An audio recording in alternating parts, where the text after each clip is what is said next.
Why do I need this one on? Because you're the smallest woman. The smallest woman? Yup. It's a Tuesday night in America. On one channel, a presidential convention drones on about the future. On another, a 7-year-old girl from Georgia is bouncing like a cartoon tuning fork after a cocktail of Mountain Dew and Red Bull, yelling, "$1 makes me holler." Guess which one pulled nearly 3 million viewers and beat the convention with adults aged 18 to 49? The child, obviously. Welcome to Here Comes Honey Boo Boo, the glitter-splattered terrarium where authentic family life was the brochure and spectacle was the product. My special juice is gonna help me well. TLC promised a peek outside the pageant world. Instead, we got go-go juice, roadkill dinners, and a nation literally sniffing along. Because the network mailed scratch-and-sniff cards like Chaos had its own fragrance line. And we didn't just watch, we joined in. We quoted catchphrases, Googled Sketty, and pretended our cultural standards hadn't just been coupon clipped. For a hot minute, this wasn't television. It was America's favorite endurance sport, seeing how far empathy could stretch before it snapped. That's the gap we're exploring tonight. The feel-good fantasy of real people, real love, versus the funhouse reality of ratings, memes, and a child star turned national punchline. The dream was sincerity. The delivery? Spectacle you could smell. Ready? Let's redneck-ignize what really happened. Before she was a Halloween costume and 1,000 memes, Alana Thompson was a 5-year-old on Toddlers and Tiaras, a tiny pageant comet with a catchphrase that sounded like it was minted in a Vegas slot machine. I didn't get a crayon. I show my belly so it does. Look at the split ink. $1 makes me holler. The internet clipped, captioned, and catapulted her into fame. TLC smelled a spinoff.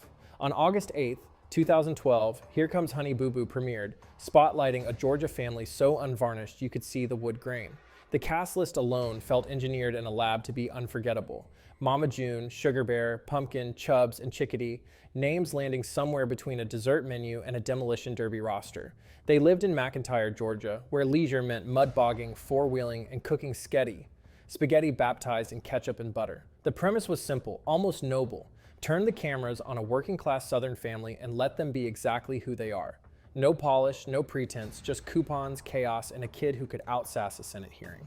And America tuned in hard. Within weeks, the show was pulling nearly 3 million viewers, and in a now legendary twist of cultural priorities, it actually beat the Republican National Convention among adults aged 18 to 49. Yes, the political convention lost. Yes, the child won. Think piece writers fainted. Viewers hit record Twitter invented new shades of side-eye. Overnight, redneck-ignize became both a catchphrase and a dare. But the real origin wasn't just about numbers, it was a vibe. The show clicked because it felt real in a genre that usually smells like a writer's room. The family was affectionate, messy, hilarious, and totally unapologetic. 3 months old. And it fits in Alana's mouth perfect. Are you telling me that that's... TLC leaned in with zero shame, even mailing out scratch-and-sniff cards for season 2. It was half anthropology experiment, half county fair, and completely sticky to the touch. In short, a viral kid met a cable network desperate for a hit, and together they built a pop culture slingshot. Ready for the part where the elastic starts to fray? The warning signs didn't arrive like a thunderclap. They bubbled up like sketty sauce, slow, sticky, and impossible to ignore. From day one, critics called the show Trainwreck TV, the kind of spectacle that makes you hold a hand over your eyes but peek through the fingers anyway. The AV Club branded the debut a horror story posing as a reality television program, while the Hollywood Reporter begged society to put the remote down and back away slowly. TV Guide handed the series a withering jeers for existing. Translation: entertainment value minus soul equals cultural hangover. The family's antics gave the think piece industrial complex enough fuel to power a NASCAR season. There was the Redneck Olympics, bobbing for pigs' feet, mud pit belly flops, the solemn discussion of neck crust, and June's folkloric battle with forklift foot. These weren't just moments, they were national Rorschach tests. Meanwhile, TLC doubled down on the chaos with gimmicks like the watch and sniff cards, proof that even authenticity could be packaged and sold. Shake your butt, baby! Then there was the go-go juice. On Toddlers and Tiaras, and later woven into the show's lore, Mama June gave 6-year-old Alana a cocktail of Red Bull and Mountain Dew to stay amped for stage time, defending it with the immortal logic, hey, it's not alcohol. America did a spit take. Health experts did 3. Overnight, Honey Boo Boo became a national ethics seminar about childhood, caffeine, and where reality ends and a producer's shrug begins. Even fans started wondering if laughing at the kid was different from laughing with her. But the story wasn't just, look at these people. Some watchers saw something tender beneath the spectacle. The Guardian pointed out that the girls didn't seem to hate themselves for their bodies or their budget. Self-acceptance wasn't a makeover reveal, it was the baseline. And Alana's on-air support for her openly gay Uncle Poodle, ain't nothing wrong with being a little gay, earned praise from Out magazine for the show's accidental progressivism. For a second, the culture did a double take. Could a series mocked as poverty porn also be one of TV's most casually inclusive spaces? Hey, mani done today. This will be Alana's first manicure pedi done today. Hey, how are y'all? Meanwhile, the family kept producing viral moments that played like a highlight reel from an alternate universe Hallmark channel. Sugar Bear proposing to Anna with "Marry Me," spelled in pepperoni. Mama June and Sugar Bear's backyard commitment ceremony in full camouflage couture. A teacup pig named Glitzy auditioning for life coach. Depending on your vibe, these were either proof of unfiltered affection or set dressing for a circus where the audience was complicit. Quick, do this. Start there, baby. We came to make you dance. Ratings stayed hot, but the discourse got hotter. The show had become a referendum. Were we charmed or were we gawking? Then came October 2014, when the crack stopped being metaphor and became a crater. News broke that June Shannon had allegedly reconnected with Mark McDaniel, a registered sex offender convicted of molesting an 8-year-old in 2004. The victim, it emerged, was June's eldest daughter, Anna Chickadee Shannon. TLC didn't hesitate. On October 24, 2014, the network canceled the series to protect the welfare of the children. One day, a pop culture juggernaut, the next, a moral emergency with a programming note. The scandal didn't just end the show, it detonated the narrative. What had been sold as rowdy, hard-on-sleeve authenticity now looked like a Trojan horse for something far more troubling. Sponsors fled, fans expressed fury, and the press autopsied every decision. June denied endangering her kids, claiming she wasn't dating McDaniel, but the trust was gone. As the dust swirled, past relationships faced new scrutiny. June revealed that Pumpkin's biological father wasn't McDaniel, as she had once alleged, but Michael Anthony Ford, himself a convicted sex offender after a To Catch a Predator sting. Any illusion that the chaos was just editing evaporated. We hadn't been watching a wacky sitcom family, we'd been watching a family skating on the thinnest possible ice while a nation laughed from the bleachers. That's why we call him Poodle, because he has a little food in his tank. Collateral damage? Plenty. An entire filmed 5th season was shelved, with TLC later airing a lost episodes special that felt more like an autopsy than a comeback. By then, Honey Boo Boo had exited the zeitgeist and entered the cautionary tale syllabus. The shift was brutal, from can't miss to can't touch. In the age of instant reputation math, the algorithm rendered its verdict. Fun is fun until it isn't, and there's no promo code for moral fallout. Beneath the rubble, though, there was real love in that house. Sisters who closed ranks, a kid who could command a room, moments of acceptance that embarrassed more respectable shows. The tragedy wasn't that the family was unworthy. It was that the machine was unmerciful. Reality TV promises authenticity the way a carnival mirror promises accuracy. It gives you a reflection, just not one you can use to fix your hair. If there was a peak of the collapse, it wasn't a single headline. It was the collective realization that the fantasy wouldn't survive contact with the facts. Didn't really say it to me, but I knew what she was trying to get past. Like, she was proud of me and stuff. The pageant comet who once outrated a presidential convention had become a symbol of taste, class, exploitation, and the limits of audience complicity. The nation that once sniffed along now held its breath. The laugh track stopped. Because the show didn't end, it metastasized. The cameras just moved a few miles down the road and rebranded the fallout as fresh content. Mama June, from not to hot, later family crisis, turned a cancellation into a cottage industry, monetizing rehab, relapses, reconciliations, weddings, funerals, custody battles, and the receipts in between. When your franchise survives by converting harm into plot, you're not documenting reality. You're running a misery refinery. Last night, and I told her today, I said, don't worry about it, we got Kaylin, I promise you. Consider the child star grows up arc that never got to be just growing up.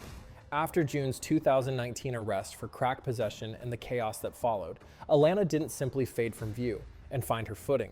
Her sister Pumpkin had to become her legal guardian, with a court ordering June to pay child support. That's not a storyline. That's a social worker's inbox. Reality TV promised a lovable mess. What it delivered was paperwork, probation, and a teenager forced to be resilient on cue. Even the supposed repairs are content now. June's plea deal and sobriety milestones become season beats. A courthouse marriage to a new partner is a mid-season spike. A family reunion doubles as a ratings event. And when Alana heads to college, genuinely good news. The headlines can't resist boomeranging back to whether her trust money was mishandled, with a public spat over $35,000 dragging the past into every new paragraph. And in 2025, Alana told people she had never received a cent from Here Comes Honey Boo Boo or Toddlers and Tiaras. I've never seen the money, she said. Honey Boo Boo's money.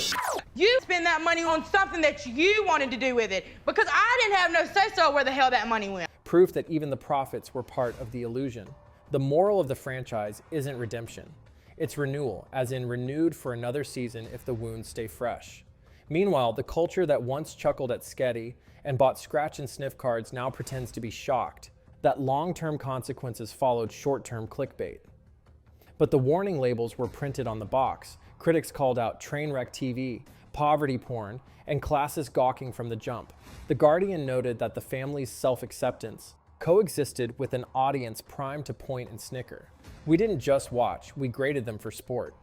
That dynamic didn't go away when the TLC logo did. It just migrated to new channels, new thumbnails, same hunger. You're hot. Go in there, dude. Right this way. Go, baby. Help, bro. Go, right there. Go. This. Bathroom's in there. And then there's the grief that refuses to be B-roll. Anna Chickadee Cardwell's death in 2023 is not drama. It's a family's worst day.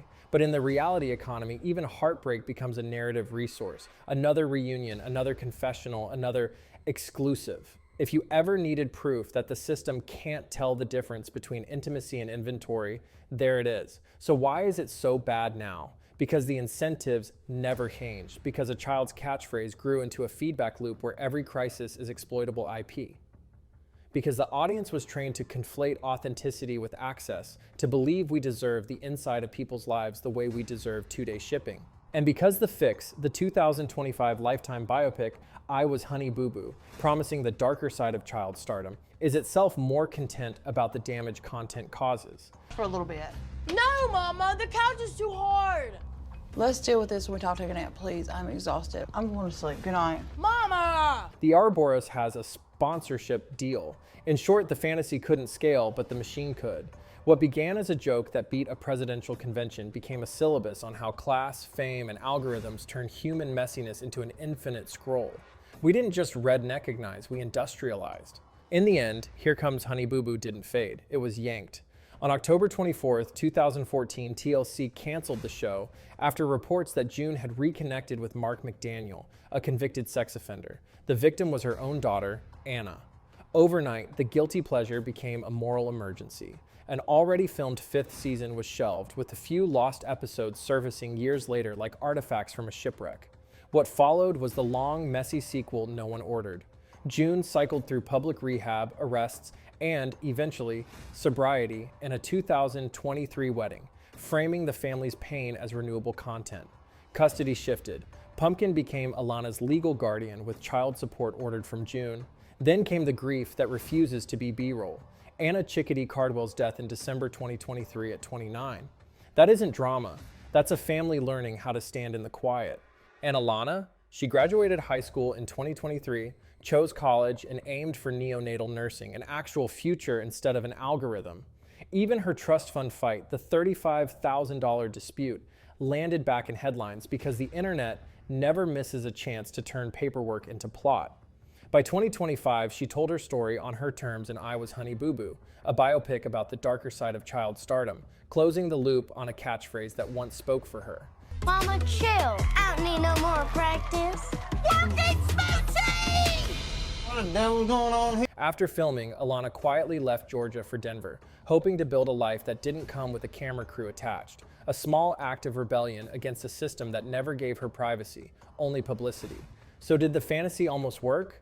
Briefly. There was real love in that house, flashes of acceptance that embarrassed more respectable shows. But the machine demanded more than a family could ethically give, and it's still running. We scratched, we sniffed, and then we finally redneck-ognized. If pain tests well, pain becomes product. Like, subscribe, and tell us which part of reality TV we should retire first, the smell-o-vision or the illusion it doesn't cost anyone anything.